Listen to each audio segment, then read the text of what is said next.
और अब special report में तमाम अन्य राजनीति से जुड़ी हुई खबरें आपको दिखाते हैं। उत्तर प्रदेश में जेपी की जयंती पर सियासी जंग छिड़ गई है। अखिलेश अड़े हैं लखनऊ के जेपी सेंटर में जाकर जयप्रकाश नारायण का माल्यार्पण करने के लिए यूपी सरकार से भिड़े रहे। गुरुवार रात से लेकर शुक्रवार तक लखनऊ में जेपी की जयंती को लेकर जबरदस्त सियासी ड्रामा, पॉलिटिकल ड्रामा देखने को मिला।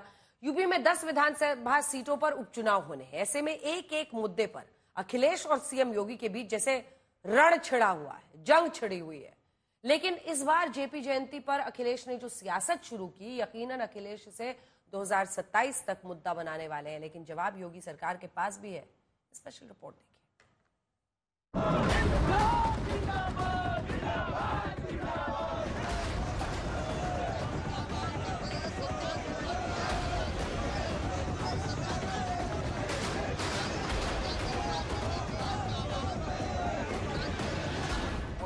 ना पाए, जो भी गैरहाजिर पाया जाएगा उसके ऊपर गैरहाजिरी लिखी जाएगी। ये तस्वीरें लखनऊ में अखिलेश यादव के आवास के बाहर की हैं। आप देख सकते हैं यूपी पुलिस ने अखिलेश के घर के बाहर पूरी तरह से बैरिकेडिंग कर रखी है।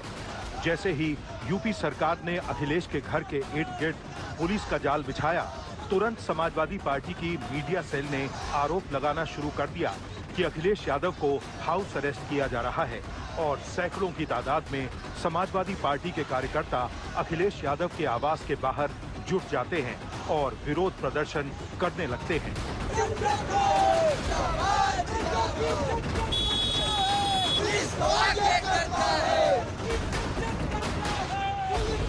असल में यूपी पुलिस ने अखिलेश यादव के घर की बैरिकेडिंग इसलिए की क्योंकि अखिलेश जेपी सेंटर जाकर उनको माल्यार्पण करने की जिद पर अड़े हुए थे। अब पूरी टाइमलाइन आपको दिखाते हैं। 8 अक्टूबर को अखिलेश यादव ने लखनऊ विकास प्राधिकरण को पत्र लिखकर 11 अक्टूबर की सुबह 10:30 बजे जेपी सेंटर जाकर उनके माल्यार्पण की परमिशन मांगी। 10 अक्टूबर को एलडीए ने अखिलेश के पत्र का जवाब देते हुए उन्हें जेपी सेंटर जाने की इजाजत नहीं दी। इसके बाद रात को ही अखिलेश यादव जेपी सेंटर पहुंच जाते हैं। ये तस्वीरें आप भी देखिए। जब अखिलेश जेपी सेंटर पहुंचे तो उसको पूरी तरह से टिन शेड से ढक दिया गया था और एक शख्स टिन शेड पर पेंट से लिख रहा था निर्माणाधीन। अखिलेश यादव को देखकर वो रुक जाता है। ब्रश पर पेंट से तू लिख दे भाई, समाजवादी पार्टी जिंदाबाद। कोई तो जिंदाबाद। अब समाजवादी पार्टी कार्यकर्ता टिन शेड पर लिखे निर्माणाधीन को मिटा देते हैं और समाजवादी पार्टी जिंदाबाद लिख देते हैं। यहाँ खड़े होकर अखिलेश यादव कहते हैं, ये टिन शेड लगा करके सरकार कुछ तो छिपाना चाहती होगी। टिन शेड आखिरकार क्यों? किसी महापुरुष का सम्मान क्यों नहीं करने दे रहे? अगर किसी की जयंती पर, और वो भी समाजवादी महान नेता जयप्रकाश नारायण जी की जयंती पर, और ये कोई पहली बार नहीं हो रहा है। हर वर्ष जयप्रकाश जयंती के दिन समाजवादी लोग यहाँ इकट्ठे होते थे, उनका माल्यार्पण करते थे, सम्मान के लिए यहाँ पर आते थे, अपने विचार रखते थे। ये टीन शेड लगा करके सरकार आखिरकार क्या छुपाना चाहती है? कहीं ऐसा तो नहीं कि बेचने की तैयारी हो, किसी को देना चाहते हो? आपको बता दें कि लखनऊ विकास प्राधिकरण ने जो पत्र भेजकर अखिलेश को जेपी सेंटर जाने से मना किया, उसमें लिखा कि जेपी एनआईसी फिलहाल निर्माण स्थल है, जहां निर्माण का सामान बेतरतीब ढंग से फैला हुआ है और बारिश की वजह से कई कीड़े, सांप, बिच्छू भी होने की संभावना है। सपा प्रमुख अखिलेश यादव को Z+ श्रेणी की सुरक्षा हासिल है, जिसकी वजह से सुरक्षा कारणों से उनका प्रतिमा पर माल्यार्पण करना और जेपी एनआईसी का दौरा करना सुरक्षित और उचित नहीं है। भारतीय जनता पार्टी के लोग जो बहाना ले रहे हैं कि वहां पर आपको बिच्छू दिखाई दे जाते, अगर इन्हें इतनी ही चिंता थी बिच्छू की तो सफाई क्यों नहीं कराई इन्होंने? इस म्यूजियम का रखरखाव क्यों नहीं किया? इस बिल्डिंग को पूरा क्यों नहीं किया? लेकिन अपने लोगों को उन्हें लाभ पहुंचाना था। 70 करोड़ रुपए इसके सैंक्शन हुए हैं। लेकिन इधर ये सुनने में आ रहा है कि ये बिल्डिंग बेचना चाहते हैं, जैसे और इन्होंने बड़ी बड़ी चीजें लखनऊ की बेची हैं। कुमार अभिषेक के साथ आशीष श्रीवास्तव, लखनऊ आज तक। सवाल यह है कि क्या वाकई सांप बिच्छू के चलते अखिलेश यादव को जेपी सेंटर में जाने से रोका गया? लेकिन अखिलेश यादव कह रहे हैं आज नहीं तो कल जब भी पुलिस जेपी सेंटर से हटेगी वो जेपी जयंती वहीं मनाएगी। 10 अक्टूबर की रात अखिलेश ने जेपी सेंटर का दौरा किया और अगले दिन यानी 11 अक्टूबर जेपी जयंती के दिन उनके घर के बाहर यूपी पुलिस बैरिकेडिंग लगा देती है।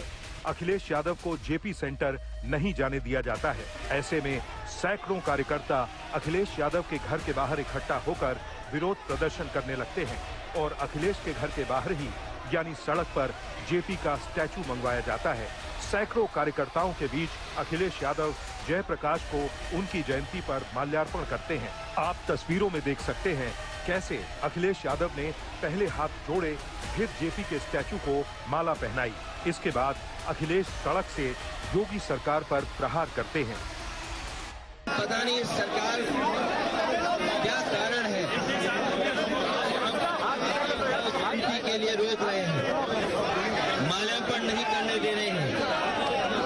ये रोकने का काम ये नया नहीं है। भारतीय जनता पार्टी ने हर अच्छा काम रोका है, लेकिन आज हम लोग सड़क पे खड़े होकर के जननायक जयप्रकाश जी को याद भी कर रहे हैं। ये सरकार रोकना चाहती है कि हम माल्यार्पण न करें, लेकिन हम लोगों ने यहाँ पर सड़क पर ही माल्यार्पण कर दिया है। अखिलेश यादव ने समाजवादियों के बीच खड़े होकर ये भी ऐलान किया कि जब भी उनके आवास से पुलिस हटेगी वो जेपी सेंटर जाकर उनकी जयंती मनाएंगे। आज पुलिस ने रोका है, ये पुलिस कब तक खड़ी रहेगी? जैसे ही पुलिस हटेगी हम लोग फिर जयंती को मनाएंगे, वहीं पर मनाएंगे।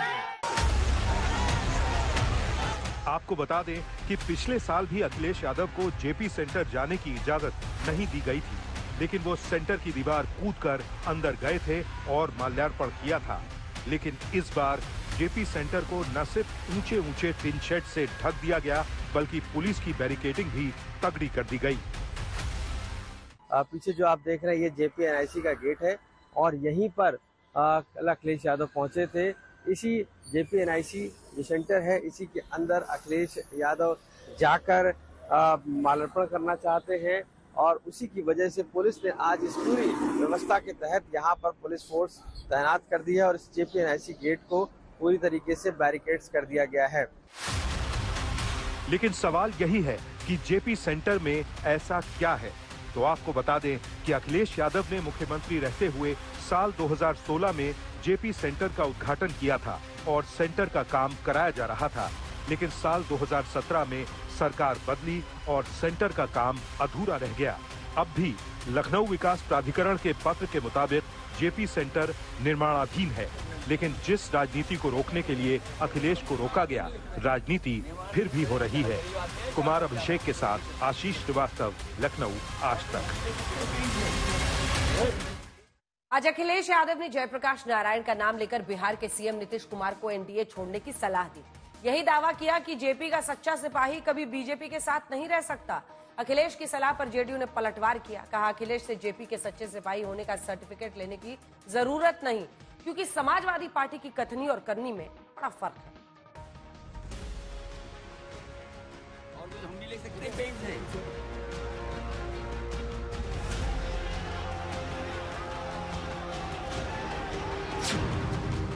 अखिलेश यादव का नया सियासी खेल क्या है?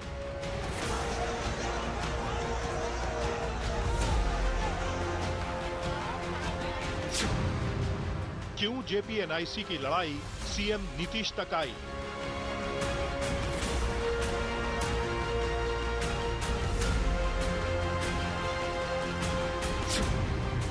क्या जेपी के नाम पर अखिलेश सियासी काम पर हैं?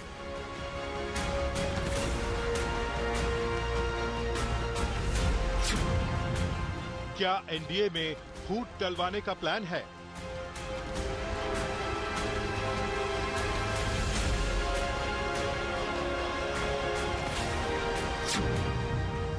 क्या जननायक बहाना नीतीश है निशाना? पहले अखिलेश यादव ने यूपी बीजेपी के घरेलू झगड़े को लेकर सीएम योगी बनाम दिल्ली के नैरेटिव को जमकर हवा दी।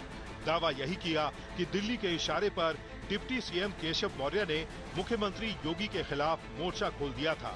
अब बीजेपी में गुटबाजी के बाद अखिलेश यादव ने एनडीए के साथी नीतीश कुमार को लेकर नया दांव चल दिया है।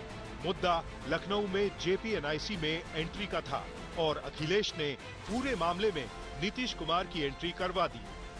बहुत सारे लोग, समाजवादी लोग सरकार में हैं, जो सरकार को चलवा रहे हैं। बिहार के मुख्यमंत्री जी भी हैं समय समय पर, जननायक जयप्रकाश जी, उनके बारे में और उन्हीं के आंदोलन से वो निकले हैं।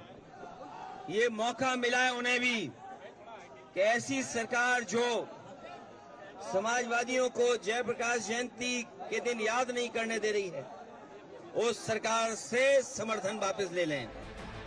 अखिलेश यादव ने दिल्ली पर लखनऊ से वाया पटना निशाना साधा।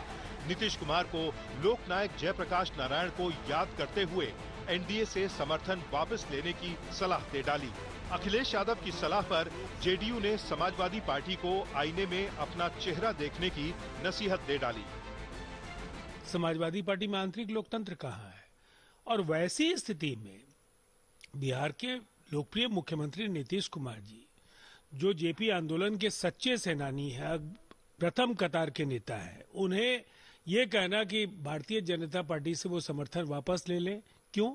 भारतीय जनता पार्टी के ज्यादातर बड़े नेता लोकनायक जयप्रकाश नारायण के आंदोलन से जुड़े रहे हैं।